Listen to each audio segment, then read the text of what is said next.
Bismillahirrahmanirrahim. Elhamdülillahi Rabbil alemin. Vessalatu vesselamu ala Rasulina Muhammedin ve ala alihi ve ashabihi ecma'in. Musulman doğanlar bugünkü dersimizde her bir musulmanın durmuşunda birinci yerde durmalı mesele barada gururuna ders. Ol hem Allah Teala'nın razılığı. Her bir musulman için hayatında, yaşayışında ilkinci zat Allah Teala'nın razılığı bolmalı. Ulu, kiçi, zenan, erkek tafavudu yok. Eğer musulman olsan, senin için hayatında, durmuşunda birinci zat Allah Teala'nın razılığı bolmalı. Çünkü bizi Allah Teala yarattı, rızkımızı nasip etti, elimizi, ayağımızı, gözümüzü Allah Teala bize bahşetti. Allah Teala'nın ruhsatı bolmasa demem alıp bilmeyiz. Yani biz yaşayışımızın her salımında Allah Teala mehtaç. Ve bizim dünyadaki ilkinci borcumuz musulman doğanlar Allah Teala ibadet etmek, Allah Teala kulluk etmek. Çünkü Allah Teala bizi özüne ibadet etmek için yarattı. Ondan sonra kalan borçlarımız geliyor. Ama birinci yerde Allah Teala'nın önündeki borcumuz ol hem Allah Teala'ya kulluk etmek, Allah Teala'nı birlemek, Allah Teala iman etmek. Şunun için Müslüman kişi hemişe Allah Teala'nın razılığına göre hareket etmeli. Şimdi bu ne ahirek mümkün oluyor? Her bir Müslümana gidip diysek senin için Allah Teala'nın razılığı birinci yerde mi diysem hova diye. Emma şunun diyen sözü doğru mu ya değil mi? Ya da şol diyen sözünü doğrudan ihlaslı olup diye mi? Ananıp diye mi? Ya öyle şeyle dili uğruna dik koy var ya mi? Şunu bilmek için her kim öz amalına seyretsin. Öz yaşayışını, durmuşuna seyretsin. Yani senin durmuşunda, senin yaşayışında uğur közüyen zat neyme? Senin öz hayhovasın mı, isleğin mi? Ya da sen öz yaşayışında, hareketinde, amalında neymen özüne uğur közücü edip saylap alın. Yol gorkozcu edip saylap alın. Allah Teala'nın razılığına göre yani durmuşunda Allah Teala'nın razılığını birinci yerde koymak demek ve Allah Teala'nın razılığına göre hareket etmek demek Müslümanlar Allah Teala'nın uğradan kitabına, Kur'an-ı Kerim'e ve onun ahirki Peygamber Muhammed sallallahu aleyhi ve sellemin getiren yoluna göre yaşamak demek. Kısaçası Allah Teala'nın buyuran zatlarını berca etmeli ve Allah Teala'nın kaç diyen zatlarından kaçmalı. Eğer sen şey deyip yaşayan bolsan ve öz yaşayışında, öz musulmançılığında özüne Allah Teala'nın dinini, şeriatını, Kur'an-ı Kerim'i ve onun ahirki Peygamberinin Muhammed sallallahu aleyhi ve sellemin sünnetini özüne yol gorkozcu, uğur gorkozcu edip saylan bolsan ve her hal hareketinde şuna göre hareket ediyen bolsan demek neyme? Sen Allah Teala'nın razılığını öldürmüşünde birinci yerde koyan kişi demek. Misal için öylenecek bolyan, durmuşa çıkacak bolyan, öylenecek kıyızını saylandı. Ya da kıyız olsa durmuşa çıkacak yigidini saylanına birinci zat neyme bolmalı? Allah Teala'nın razılığı. Yani ol Allah Teala'nın dinine bağlı mı? Yani eğer erkek kişi olsa alacak kıyızı, eğer kıyız maşgala olacak olsa öylenecek yigidi Allah Teala'nın razılığına bağlı mı? Namaz kılıyor mu? Halala harama dikkat ediyor mu? Eğer kıyız bolsa İslam'a göre giyinýär mi? Şoňa seyretmeli. Yani Allah Teala'nın razılığına göre hareket etmek, Allah Teala'nın razılığına göre maşgala kurmak demek şu demek. Ya da sonra toy edecek bolsan toyunu Allah Teala'nın razılığına göre tutmalı. Yani toyunda haram zatlar koymalı değil. Arak koymalı değil, kıygırdıp aydımsal koymalı değil, gelin yarım yalanaç fatalar giymeli değil, ayal erkek karım katım bolmalı değil. Yani şul Allah Teala'nın razılığına göre bolmak demek, Müslüman doğanlar. Emma sözde men musulman, hawa musulman. O Allah ananım peygamber ananım Kur'an'a ananım ahirede ananım. Emma gidip yaşayışında Allah Teala'nın diyenlerine göre hareket etmesen bu yöne gururundan ibaret oluyor. Ya olmasa musulmanlar başka misal Allah Teala'nın razılığına göre hareket etmek demek misal için sevda ediyen seyretmeli, halal haramı ünsürmeli, arak çilim satmalı değil, prosentli pula koşulmalı değil. Ya olmasa misal için dükkan açtın, naharhana açtın, haram zat satmalı değil, haram zat koymalı değil. Spirtli içkilerinden tut. O şuna bendaş başka näme bolsa bolsun. Ya olmasa dükkanında gıyırdıp aytmaydık koymalı değil ya da naharhananda. Bu zatlar näme Allah Teala'nın razı bolmayan zatları. Demek näme Allah Teala'nın razılığına göre hareket etmek, Allah Teala'nın razılığını yaşayışında birinci yerde koymak, Allah Teala'nın diyenini etmek bilen ve haram eden zatlarından kaçmak bilen mümkün oluyor.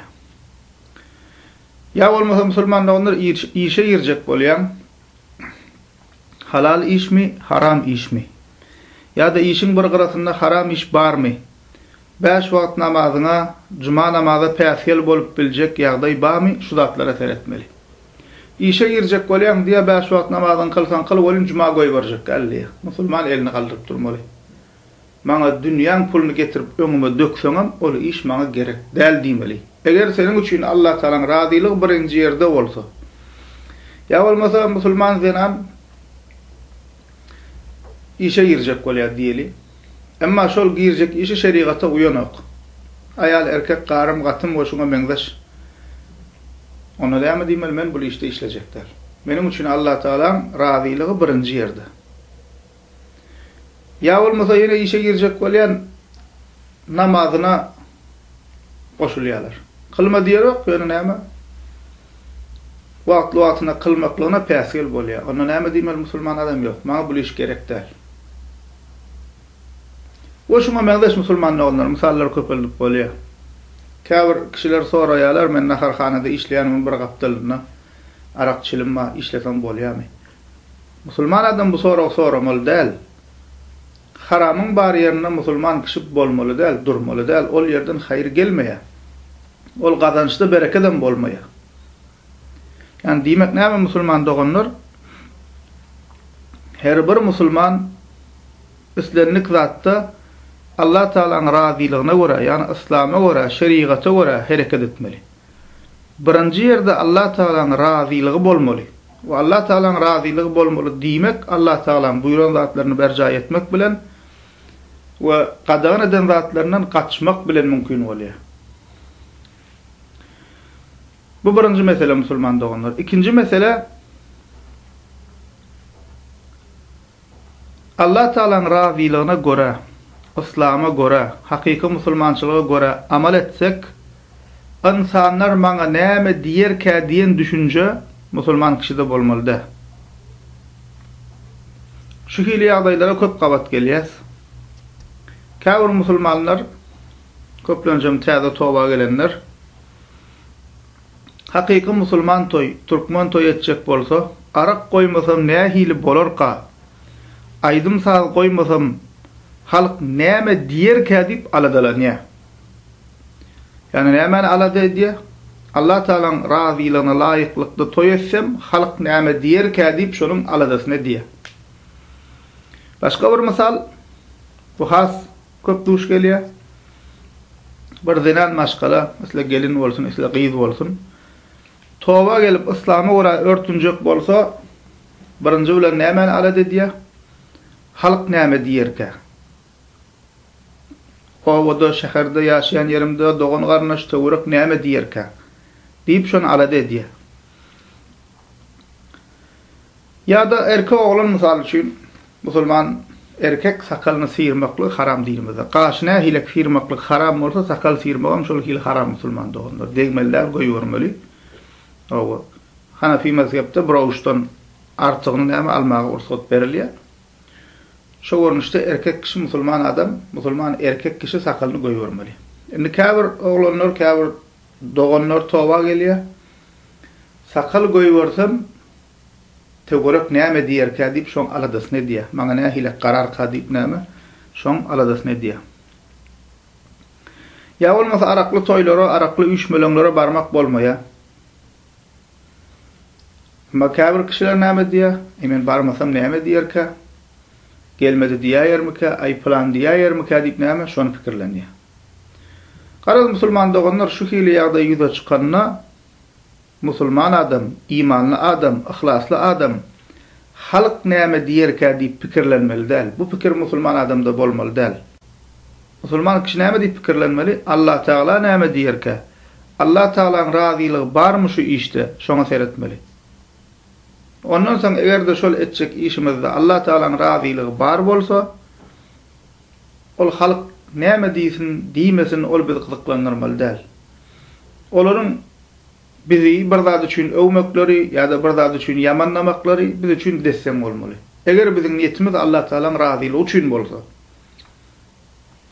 Dogry halkymyz 70 ýyldan gowrak kommunistlaryň, kafirlaryň golasynda ýaşady we hakyky musulmançylykdan, İslamdan gaty uzaklaşdyk. Kommunistlaryň ilkinji eden işi näme boldy? Mescit medreseleri yıkmak, dini kitapları ýok etmek, halka İslam öwrediýän adamlary, halka İslamy öwrediýän adamlary ýok etmek boldy. Çünki kommunistlaryň ideologiýasy şol, din bolmaly däl. Dini näme etmeli? Düýbünden ýok etmeli. Dini we dinleri. Hususan musulmançylygy. O şonuň netijesinde şolaryň golasyna galan musulman halklarda tevhid, iman, namaz, roza unudully. Hijab, İslama göre giyinmek bizim içimizde SSR'ın düzümünde yaşayan musulman halkların köp böleginde düýbünden ýitdi. Hijab, İslama göre giyinmek düýbünden ýitdi. Yani bir däpde sur şekilde ýalyk şoňa beňleş giyinç bolup galdy. Halal haram unudully. Mahram näme mahram düýbünden gitdi. Ayal erkek gatnaşygy nähilek bolmaly. Ayal erkek biri-birine näme mahram bolsa, bir ýerde oturmak bolýarmy, bolmaýarmy, we şoňa meňdeş zatlar mahram näme mahram gatnaşygy nähilek bolmaly, bul düýbünden gitdi. Garaz musulmançylygyň ady gally, din däpde surýalak bolup galdy. Yani din dinlikden çykdy. Bizim köpüýümiziň düşünjämizde din däpde sur. O biziň içimizde käbir amallar edilýär. O musulmançylyk, İslam ýöne hem onu bir kançynda kay ýürekden baglanyp edilen ok. Däpde sur görnüşinde. Namaz, roza 4-5 san mollan etmeli işi ýalak bolup galdy. Ay namaz diýsen molla kymylyr da diýär. Roza diýsen molla kymylyr. Kur'an edil şoňa alakay mollalyň okuyan kitaby. Ya da Kur'an Kerim diňe sadakada ýatsa okulyan kitap ýalak görüldi. Henizem şo düşünjedeki adamlar bar. Ve gynasa musulman doganlar şu düşünceler bizim içimizde komünizm yıkıldı, SSR yıkıldı, 30 yıl geçti. Emma häzirem şol döwri arzu edip, şol döwri gowdy diýip we şolaň beren asyl ziyanyny görmän we şol döwrlerde berilen ýalňyş düşünjeler bilen ýaşap ýörenler bar. Şolaň terbiýesini alyp komünizmiň ideologiyasyna göre yetiştirilen insanlar bizim içimizde henizem bar.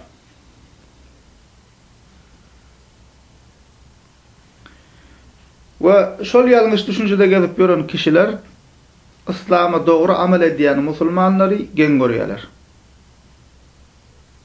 Çünkü görmändir. 70 ýyl ýaşapdyr, gözüni açyp göreni şol däpde sur görnüşindäki musulmanlyk, namaz roza 3-5 san mollan edýän işi, Kur'an diýen kitabyň olan düşünjesini ýa-da ýanky alakka bir mazarçylykda okulýan kitap. Hijab näme ýok, halal haram ünsberlenok.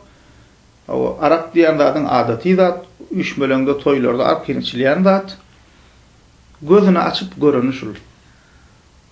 Haç zat orada olatlarym bilinmändir. Täret gusul onan bilmeýär. Hatda käbir kıwlan haýs tarapda diýip sonra bilmeýär. Täret alyp bilýärmi bilmeýär. La ilahe illallah Muhammed Rasulullah kelime şehadet sonra bilmeýär. We şu bolup ýörşen gynanlarjy ýeri, şul bolup ýörşleri, şu hili ýaşa işleri musulmançylyk mukadip gezip ýörler. Yani bolmalysa şu mukadip gezip ýörler. O şo hili insanlar araksız, aydymsasyz toy etseň ýa-da islama göre hijably doly örtünüp ýören zenan maşgalalar görse ýa-da sakally ýaş oglanlar görse ýa-da kişilikden namaz kılýanlar görse, arakly toýlara, bayramlara gitmeýänler görse, täze ýyl ýalakka hristiýanlykdan gelip çykan bayramlary bellemeýänleri görseler, ol adamlar üçin häzirem geň bolup dur. Yani bu nähile gaýdy, geň diýe. Ýaş başyna diýe sakal näme gerek? Ya olmasa ýaş başyna gyýyp örtünen bolsa bu bolup görşün, ýa ýaş başyna şey diýip diýe örtünüp näme gerek şu zatlar diýe. Durumsa çıkandan soň örtünsen bolmaýarmy diýe. Ya namaz okudýan boli, ya namaz okup bilen ýaşlar görse näme diýe? 40-dan soň okarsynda näme gerek ýaş başyna diýe bilýär. Bu şuňa meňdeş. Ol arakly zat üýşmelenlere barmaýan bolyn, doglananlara barmaýan, olar üçin geň. Täze ýyl bellemeler diýen bolyn, gaty geň. Näme diýem, täze ýylym bellemen boljakmy? Dünýä bayramy, o şuňa meňdeş diýip gurrumlar edýärler. Yani gysgaça musulman doganlar dogry, hakyky musulmançylykdan habar bolmanlygy üçin bolmalysy ýalak musulmançylyga amal edýänleri, amal etjek bolýanlar geň görýärler. Çünki ýanky diýişmelykka gözüni açyp göreniş ol. Bu zatlar öwredilmändir, aýdylmandyr. Allah'ın kitabynda şeýle bar. Peygamber sallallahu aleyhi ve sellem sünnetine şeýle bar. Musulman adam şu hili ýaşamaly. Bu zatlar aýdylmandyr, gözüni açyp gören şol arakly toy, o fatali gelin, ondan erkeklerden sakal sirmakly adaty zat, arak şarap şuňa meňdeş zatlar adaty zat, o şuňa meňdeş. Elbette bilse, düşünse etmeye. Onun garaýşy ütkejek. Emma näme bilimsizlik sebäpli bilmeýänligi üçin bilmän ýadyrgaýa, ýok-da biz diýemiz ok bilgeçliğin bir dine düşmanlyk edýär diýip diýemiz ok, ýok. Bilmän edýär. Alhamdulillah bilip düşünüp soňradan öwrüm tawba edýänlerim kan we biziň halkymyzyň gowy tarapy alhamdulillah Allah peýgamber diýsen näme? Näçe günahkarym bolsa alhamdulillah dinleýär, kulak asýar. Şoň üçin Allah Taala'dan dileýär, bu hili ýalňyş düşünjede gelip boran doganlarymyz näme? Hakka düşünsünler, tawba gelsinler diýip dileýär. Netijede musulman doganlar haçanda biz islama göre hakyky musulmançylyga göre amal edemizde, hakyky türkmen toy, musulman toy tutamızda, ýa-da zenan maşgala tawba gelip islama göre geýnenne, ýa bolmasa kal arakly oturşuklara, täzeýler bayramlara gatnaşmasak, bize birileri at taksa, ay sen dini gaty tutýan, o beýd we merdin tutmak bormysy öte geçýäňiz diýse, ýa-da mysal üçin näme diýerler şunu kunna wahabis bolupdyr diýär, bu wahabis bolupdyr, ay bilen kelle süt kapdyr, ay bir zat bolupdyr diýip näme öze amalydan ok edýäne de şey diýip näme şeytanyň waswasasy bilen näme at takýar. Gara şu hili gep gurrunlar bilen duş bolsak musulman doganlar bizi şo zatlar kynandyrmaly däl. Koy näme diýse diýsin. Koy näme diýse diýsin. Biziň niýetimiz näme bolmaly musulman doganlar? Allah Taala'nın razylygy bolmaly. Beter Allah hidaýet etsin, Allah bagşlasyn diýip haýır doga etmeli ol kişilere. Emma näme ay ol maňa näme diýerkä, ýa maňa şey diýdi, ýa maňa at takdy diýip näme gynanyp görmek dogry däl. Koy dinimiz üçin gep çekeli. Koy dinimiz üçin at taksınlar. Kıyamet günü diýersiň, ýa Rabbi, sen razylyk üçin men amal etdim, maňa näme şey diýip at takyldy. Sen razylyk üçin men sabr etdim. Diýip näme o da biz üçin näme bir salih amal bolar musulman doganlar. Esasy bilmeli zadymyz musulman doganlar. Her kim gabra ýeke girmeli. Ol gabra giren soň ol kim kime at takypdyr, kim kime näme diýipdir, o zatlar hiç bir gymmaty ýok. Her kim gabra ýeke girmeli. Gabrdan ýeke çykmaly. We kıyamet günü her kimin ýeke özi hasap bermeli. Allah Taala Kur'an-ı Kerim'de diýär, Meryem surasının 95-nji ayetinde: "Ve kulluhum atihi yawmal kıyameti farda." We olaryň her biri kıyamet günü hasap bermek üçin ýeke özi geler diýär. Yani kıyamet günü bir hasap bermek üçin Allah Taala oňa ýeke özümiz durup hasap bermeli. Oluň ýa Rabbi maňa o beý diýdi, ay maňa plan zat diýdi, maňa at takdy, o zatlar hiç gymmaty ýok. O zatlar bizden näme edilmeýär? sorulmaya sen näme öz aklın ýokdumy, öz kellen ýokdumy? Özüň düşünmedinmi? Meger özüň iman etmedinmi dogry tuşulyp, ondan soň näme sen on gepi, mun gepi diýip ýene hak ýoldan el çekdin? Näme üçin dogry amallan el çekdin? Biz şoňa hasap bermeli musulman doganlar. Ol on mun diýen gepi berde galy. Allah Taala Kur'an-ı Kerimde diýär, Abasa surasının 34-nji 36-njy ayetlerinde "Yawma yafirrul mer'u min ahihi ve ummihi we abihi ve sahibatihi we banihi." Allah Taala kıyamet gününde ol günün agyrlygyndan, hasabyň agyr boljagyny bize habar berýär we diýär, ol gün niýe? Ol gün kıyamet günü kişi doğanından, ejesinden, kakasından, ayalından, çağasından kaçar diye. Yani öňüňizde musulman doganlar, kabr var, kabr azaby var, kıyamet günü var, mahşer günü var, hasap var, kitap var. Ve ol gün insanların diýşelay ahirettir de del. Ol günüň näme musulman doganlar hasaby agyr. Ol gün bu eden her bir zerre ýalçak işimize şol gün jogap bermeli. Ol gün musulman doganlar her kim öz aladasy bilen başagy boljak, öz hasaby bilen başagy boljak. Hatta yawma yafirrul mer'u min ahihi. Kişi öz doğanından kaçacak. Öz derdi bilen boljak. Ve ummihi ve abi, kakasından ve ejesinden kaçacak diye. Ve sahibatihi ve bani, ayalından, çağasından kaçacak. Her kim öz derdi bilen boljak. Özümü halas edip bilsem bolýar diýjek. Ana ol gün o dünyada maňa o diýipdir, bu diýipdir, diýmendir. Bu zatlaryň hiç bir musulman doganlar kymmaty ýok. Şol gün biziň näme sabr edip şu dünyada eden amalymyz bize peýda berjek. Şonuň üçin musulman doganlar onun bunun gepi deyip, halkın gepi deyip Allah Taala'nın razılığını birqara koyup bilmeýäs biz. Ol geplerden täsirlenmeli del. O pikirlerin onun bunun gepi diýen insanlarymyzyň köp bölegi asliýetinde biziň ýaşaýyşymyzda zerre ýalakka ýeri bolmaýan we zerre ýal täsiri we peýdasy bolmaýan kişiler. Ýöne gep gıýbatdan ibaret. Başga hiç adamda boş gururum. Ol adamyň özüne peýdasy ýok, gelip sen gururum diýär. Yani şol adamdan gep gıýbatçy adamdan gepi diýip Allah Taala'nın razylygyny goýmaly däl musulman doganlar. Ve Peygamber sallallahu aleyhi ve sellem Tirmizi'de Ayşe enemizden radıyallahu anhadan haber verilen hadisinde diýär: "Men iltemasa rıza Allahi bi sahatin nas, kafahu Allahu mu'natun nas. Ve men iltemasa rida'an nas bi sahatillah, vekalahu Allahu ilen nas." İnsanlar diye kahar etse de kim Allah Taala'nın razylygyny gözlese, Allah Taala onu halkın eziyetinden qorar. Emma kim Allah Taala'nın gazabyna galyp halky razy etjek bolsa, Allah Taala onu insanlara tawşyrar diýen. İnsanlara tawşyrar diýdi, sen insanlara işin insanlara galsa bolsa sen ýardamsyz galýan. Allah Taala'nın ýardamyndan, tawfiqyndan mahrum galýan diýdi musulman doganlar.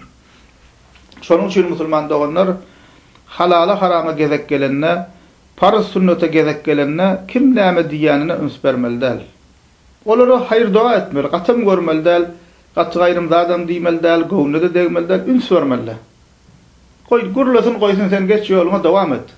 Öz ýoluň bilen bol.